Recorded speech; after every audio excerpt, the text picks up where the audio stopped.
When it comes to you seeking the Lord for divine direction over crucial matters, crucial decisions you intend to make, it turns out that as believers, we are so used to hearing people say, "Oh, the Lord told me," "Oh, the Lord instructed me," "Oh, the Lord imprinted it in my spirit," "The Lord laid in my heart to do this, to go to this direction, to take so decision."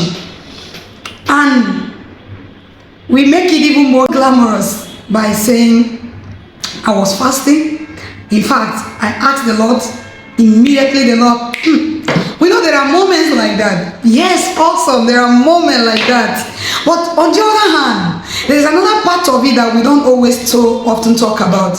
When you come to the place of prayer to ask the Lord over a matter, and the Lord leave that matter and begin to talk to you about another thing entirely, or rather something you naturally as a man think is urgent and need urgent attention.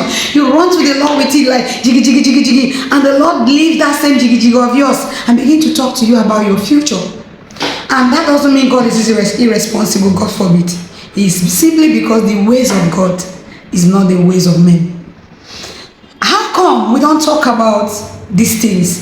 Because if we don't talk about it to believers, especially new believers, or even those who have been in the faith, it simply means when we come to the place of prayer to ask the Lord for something and the answer is not coming as we expected, we might end up giving up, throwing up the towel, because we said, "What is it? I'm not getting the answer." And it turns out that's why some believers look at other believers and see they are acting up, because this same thing they talk, I did it and I didn't get the answer.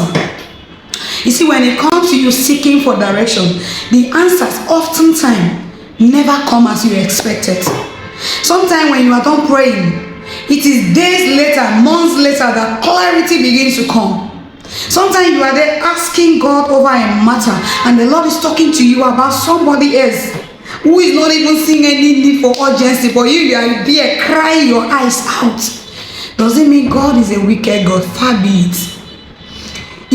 If you have ever been in a place where you are seeking God for direction and you have prayed, maybe like some of us, you've searched the right keys on asking, you've done all you know how to do, and yet the answer is not yet coming. Could it be all you need to add is patience? Yes. Could it be all you need to add to it is to trust God enough to leave that matter at his table and press on with the burden, the current burden he's giving you. His ways and not our own ways.